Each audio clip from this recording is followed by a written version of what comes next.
Hi everybody, welcome to Chapter 2 Notes.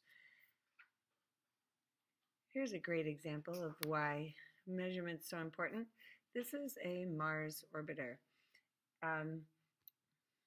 Many years back, this very expensive multi-million-dollar piece of equipment crashed into Mars.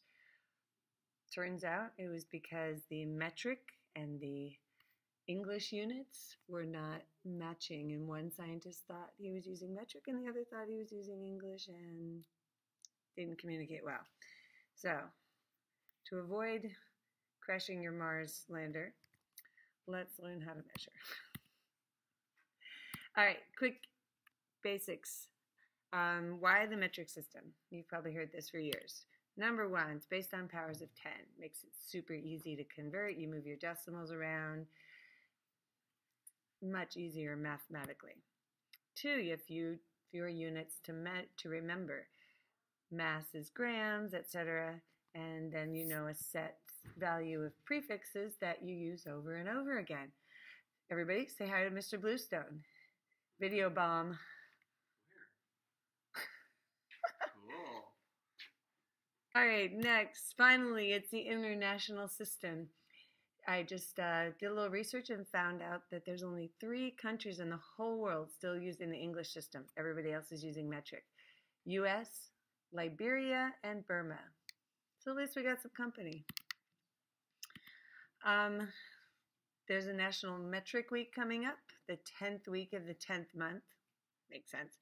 October 6th to 16th, so maybe we'll get some activities going. All right. Basic units of the system, this should be review. The base units are based on physical things in the real world. They're independent of all other units, can't be derived from anything, they're direct. So let's go through these a little bit quickly. Time is based on seconds. Length, meters. Mass, kilogram. Temperature is in Kelvin, although Celsius is a metric unit as well. Amount of substance is measured in moles, and we will use this extensively, but not for a month or two. So you'll become more familiar with that later. Electric current is one that we will use more in AP Chem than in regular Chem, but it's about the flow of electricity through a system. And luminous intensity is candelas. That one we will not use in chemistry at all. Look to Mr. Clark for that. Derived units are a combination of base units. Volume, for instance, is a derived unit. You probably wondered why it wasn't in the base unit. It's a combination of length and width, and height to get volume. So it's based on lengths to get a volume. It's not independent. Density, which we've been using, is mass and volume, or mass and length together. Okay. You will need your calculator later on, but not right at this moment. Okay, temperature.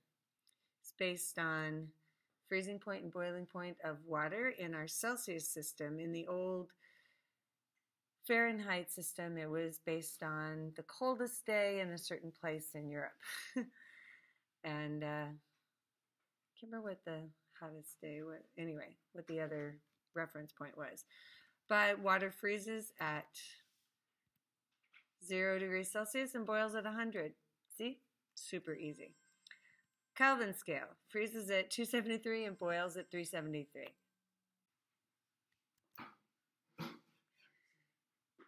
Okay, so you can convert between Celsius and Kelvin easily. Do you see the pattern? All you have to do is take the Celsius temperature, add 273, and you end up with a Kelvin temperature. That's all there is to it. All right, next. You already did a little practice on scientific notation, but some of you are a bit rusty at it, so let's talk through why and how you deal with these really huge numbers. Here's just some examples of some really big numbers we have to deal with in chemistry. In a gram of hydrogen, there's this many atoms. That's an enormous amount of atoms. And if you put that in scientific notation, it's a little bit easier to deal with, but we do need to think about individual atoms and how they're reacting, and so we need to deal with big numbers. Distance between particles, really small number. And then what if you get asked to add a couple of these really small or really big numbers? What a pain. So, scientific notation always takes a number between 1 and 10 and multiplies it by a power of 10. And so it's always base 10, pretty straightforward, and it's always an integer. We don't do fractions for the powers when we're in scientific notation. So, for those examples that we just looked at, the first number would be 6.02214 times 10 to the 23rd. Notice the m number between 1 and 10 and the exponent that allows this number to be multiplied back out to its original number. If you took this number and multiplied by 10 23 times, you'd get that original number. Why don't you try number 2? See if you can put it in scientific notation. Pause if you need to. Should be 2.8 times 10 to the negative 9th. The next one, if you're going to add them, you're going to need to, it's much easier with all those zeros to put them in scientific notation first. But when you are adding, you have to have them be at the very same power of 10. So you can pick either one to match the other one. I like to keep the larger power of 10, so let's change this number to a 10 to the negative 11th. That means the exponent is bigger by a power of 10 to the 3, or 1,000 times bigger. So that means this number here needs to be 1,000 times smaller. 1, 2, 3. 0.0046 times 10 to the negative 11th equals 4.6 times 10 to the negative 14th. So now if we add 3.6 times 10 to the 11th, negative 11th, plus 0.0046 times 10 to the negative 11th, you get 3.6046 times 10 to the negative 11th. Okay, try a few more. Hit the pause button, come back for the answers. Here they are. 6.69 times 10 to the 4th, 4.0 times 10 to the 7th, 6.7 times 10 to the 1st, and 6.0 times 10 to the negative 18th. Hopefully you remembered that when you're multiplying exponent numbers, the exponents get added. In this case, we originally would have had 40 times 10 to the 6th. But since we always want a number between 1 and 10, I moved the decimal point back. I divided the 40 by 10, and therefore I had to multiply the exponent by 10 so that it's the same number. This one, when you divide, you subtract the exponents. In this case, 7 minus 5 is 2, but 6 minus 6 divided by 9 is 0.67, and then we'd have times 10 to the 2. Again, I adjusted the decimal so that the number was between 1 and 10, the standard form.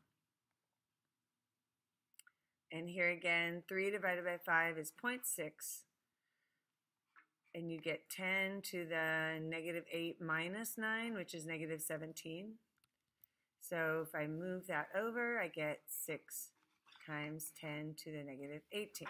Because as this gets bigger, this gets smaller, and negative 18 is smaller than negative 17. All right, let's do some conversions. So here is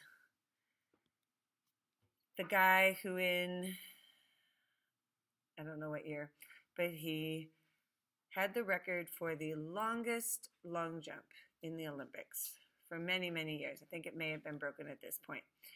But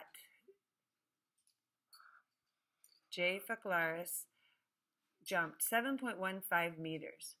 Take a quick estimate on how many feet that is. Okay. Let's calculate how many feet that is.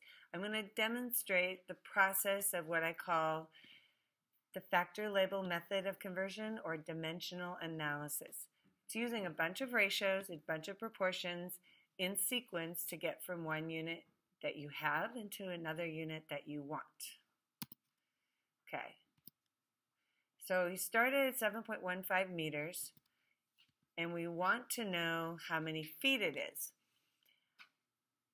I do know that meters to centimeters I can convert by multiplying by 100, because there's 100 centimeters in a meter. That'll work for me because I know also that there's 2.54 centimeters in an inch. So I can multiply again by 1 and divide by 2.54 to get inches. Then finally, I know that there's 12 inches in a foot. Notice I could have stopped and calculated each time, but I don't have to, because I can just do it all at once. And here, notice I can cancel the units. If meters are divided by meters, they cancel out just like a number could. Centimeters cancel out, inches cancel out, and that shows me that my final answer is going to be in feet. When you take 7.15 times 100 times 1 times 1, divided by 2.54 and divided by 10, you should get 23.5 feet. Hopefully that was close to what you guessed. Now that was a really quick practice. Some of you have done this many times and some of you haven't. So make sure that you get some help if you need help going through this again. Okay, here's some more examples. How many meters are in a 100-yard dash? We're going to go through this one step by step again. What you have is the 100 yards. What you want are the meters. And then you got to figure out a plan to go from yards to meters. I'm going to go from yards to feet because I know what that conversion is. And then from feet to inches, inches to centimeters, and centimeters to meters, just like I did in the last problem. 3 feet in a yard, 12 inches in a foot, 2.54 centimeters in an inch, and 1 meter is 100 centimeters. I know this will work because I've set this up so that the yards will cancel out, the feet will cancel out, the inches will cancel out, and the centimeters will cancel out. You can only cancel out a unit if they are in numerator and denominator positions. When you calculate that all together, you get 91.4 meters. Okay, here's a few more examples for you to try. I'm going to just show you the answers, so pause, try them out, come back and look at the answers, and then if you had trouble on a particular one, put that in the summary. If you have trouble just with all of them, put that in the summary, and we'll organize people so that they can get the help they need on the different parts. Okay, so there's 0.114 kilograms and 4 ounces of a McDonald's hamburger. So use the information given to make sure you can get that. Okay, if Shaq, 7 feet 2 inches tall, how many millimeters tall is he? I suggest you put that whole height in inches before you try to do the calculations, and you should get 2,184 millimeters. Here's one that's kind of fun because you don't know the units. Convert 8 wags to warps. 1 wag is 12 zooms, 1,000 warps are 1 bam, and 3 zooms is 1 bam. See if you can arrange those in a way that will allow you to go from wags to warps, and you should get 32,000 warps. Okay, finally, this one's a little more challenging because it's asking for a rate, not just a single calculation.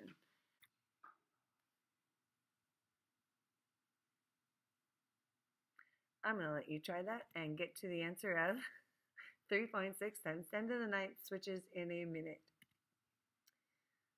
Okay, last one, I think. How many milliliters in a 12 fluid ounce can of soda? 354 milliliters.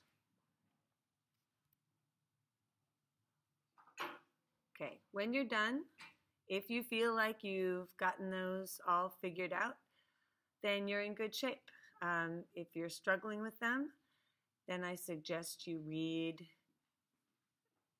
I believe it's section 2.2 in your book, get a little more background, look at some examples, and then you can move on. All right, folks, have a great evening. I'll talk to you later.